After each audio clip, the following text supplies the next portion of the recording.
This is Leonard James. I'm here to discuss actually a couple of topics that I condensed into a single chapter in the book, The Gift of a Father. My father was a math teacher, and as a result of a lot of the things that he taught me, I became a scientist, and I also got an advanced degree in mathematics. And so the chapter that I'm talking about here is Do the Math and Follow the Science. And so this particular presentation is on the subject of Do the Math. And the next one will be Follow the Science. Now, the fundamental thing involved in both of these is the matter of truth.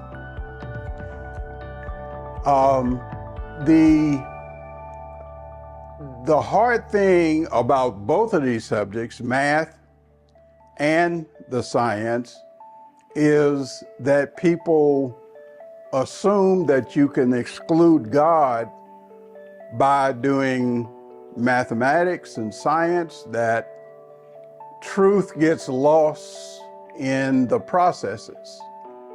But honestly, going with what my father taught me, particularly about the math, he was very much involved in something called number theory. Now, number theory addresses the different kinds of numbers, starting with the counting numbers, 1, 2, 3, 4, 5, which he called natural numbers, which are natural numbers, and then the whole numbers, the integers, where you throw in the negative numbers, +1, -1, whatever. And then moving forward into fractions, which are called rational numbers, based on the idea of ratio. For example, 2/3 is the ratio of 2 to 3. And then you go on a little further, and then you have what is called irrational numbers, where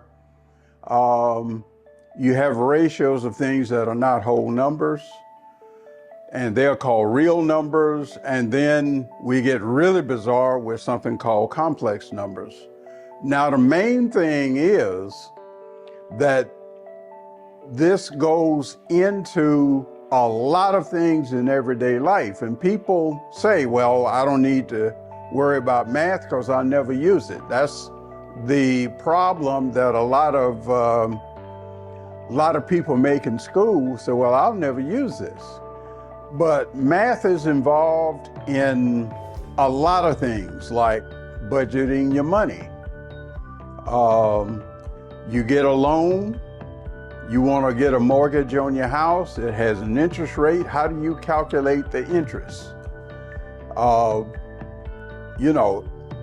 There are a lot of things involved. But the basic thing is that you have to have also, the other thing that my father was very much into was logic. How do you reason? How do you go through the idea of knowing that what you're doing is going to result in something that's truthful? One of his favorite statements that he used to make, figures don't lie, but liars will figure. We're here this is August 2024. It's an election year, and the politicians are slinging the numbers back and forth.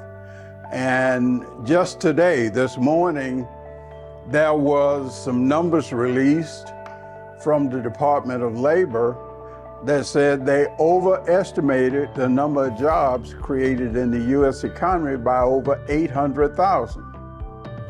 How did they do that? Well, you get into the thing, and this is a fundamental thing that I didn't really get my head wrapped around until I went to graduate school. What's employment? You see, All of the things involved in math and logic boil down to, really it's about three fundamental things. And it permeates the whole field. One is a definition. If you're going to do reasoning and you're going to do a calculation, you have to define your terms, the definitions. Now, one of the ways you can mess things up is slightly change the definition without letting the audience or the listener know that that's what you've done. So, in terms of employment, what's a job? When do you actually, quote unquote, create a job? Now that is, mathematics is very buried in that question. The next thing that you deal with is something called an assumption. An assumption is a statement that is taken for granted as true without proof. If you take high school geometry and you're going to prove a theorem in geometry, you have the statements that are given. You don't have to prove them, they're just given to you. And together with the definitions and the assumptions, they're only valid within a context. And so the way that you can deceive someone, and previously I mentioned the idea, the fundamental fallacy of the serpent. A fallacy is a lie wrapped in faulty logic. Well, we'll see, I'll give you an example of how a fallacy can be hidden, and you can use the fallacy to basically make 48 = 2 look reasonable. And this is the thing. So when we have the thing of defining a job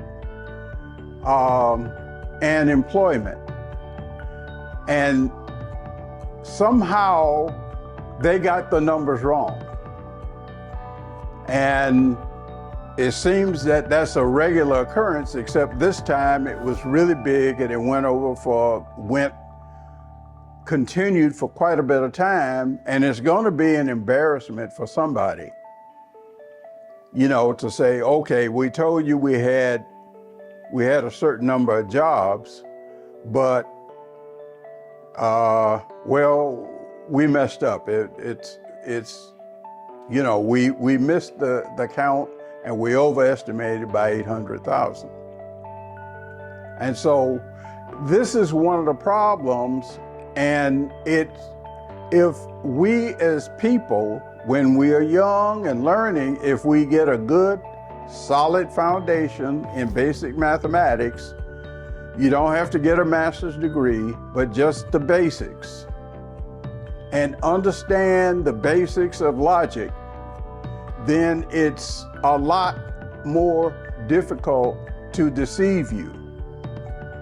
And the effective thing, and this was one example that my father used to use, and it involved the idea of what he actually called a truth table, where you can get a table, you get a set of statements, and you start reasoning from one statement to another, and using the truth table, you can determine whether or not what you are concluding is true or not. And an example, again, you know, kind of a fictional thing, let's say you have been taken prisoner by a malicious person, and you are captured in this room, and there are 2 doors there with guards in front of them. One door you can go through and you can escape. The other door has a monster that'll eat you right away. And you get the chance to ask one question of the guard in front of the door. You can only ask one question to one guard. What is the question you're asking? And based on his answer, now one guard will always lie and the other guard will always tell the truth. And you get a chance to ask one guard one question. What is the question you asking? And it turns out that there's foolproof logic given the assumption, one guard will always lie, the other will always tell the truth. You can ask this question. You walk up to the one guard and you ask him, if I ask that guard if the door you're standing in front of is the one that I can escape, will he say yes? And based on that, and the truth table works out that if he answers yes, you know to go to the other door because he's lying. And I can show you the truth table that shows exactly how this logic works out. And the basic thing that we can hang this on, it goes to the words of Christ. There is, I have here a logo on a business card that has truth and an arrow pointing to freedom. And that turns out to be another mathematical artifact called a function. You put in the truth, you get freedom. It's based on the words of Christ. You shall know the truth, and the truth shall make you free.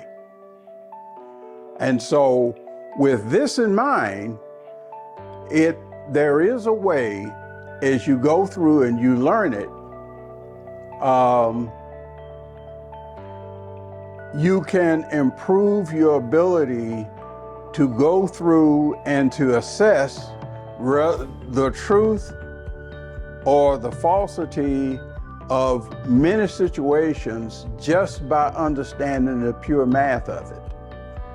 And Mark Twain was one who said, lies, damn lies, and statistics. And that's true. And that's one of the things that with the numbers on the employment. Now, the one thing I mentioned about the, 48 equal 2, making that sound reasonable, and you start by saying 100 equals 100. And of course that's true because of, equality. And then you can take it and break down the 100 on both sides to say 98 plus 4 equals 96 plus 4 equals 96 plus 4. And then you subtract 96 from both sides and then 4 from both sides, and then you end up with 96 minus 96 and 4 minus 4. And then you can go through what they call factoring. You get into that in basic math and also in algebra. You go with 48 times the quantity, in parentheses, 2 minus 2 equals 2 times, in parentheses, 2 minus 2. And then you cancel out the 2 minus 2 so that goes away. You're left with 48 equals 2. Now, obviously, that's not true. It has a fallacy in there. It actually has a couple of sleights of hand in there. When you do the subtractions, 96 from both sides and 4 from both sides, you've done something called changing the context. Remember what I said, definitions, assumptions, and context. If I change the context in a way that's not obvious to you, then that begins to lead you to concluding something false. And then the cancellation process is division. But what you are dividing by, 2 minus 2 is 0, which is an illegal operation. You cannot divide by 0 and get the correct answer. And so that's how you come ultimately to 48 equal 2 looking reasonable. And these are the flaws. And the lesson that we learn and everything is built upon trying to reach conclusions that are true. When you do logic, what you're trying to do is to take a set of statements and you're trying to validate whether that set of statements is true or false.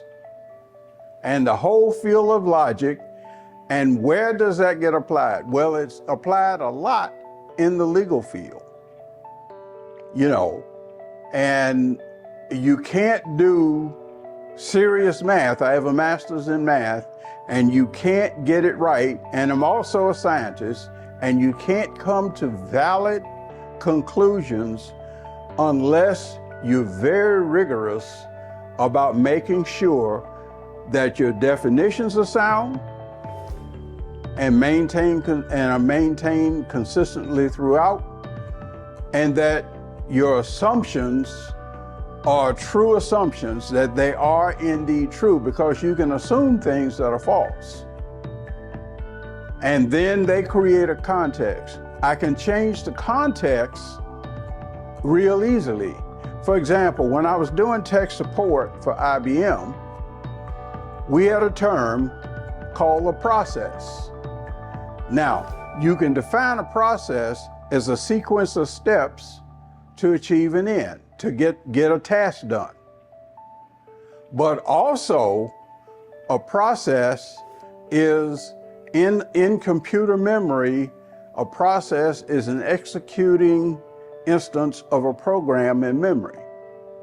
Now, when I was doing tech support, we would go into a meeting and we would use the word process in a sentence with two different meanings.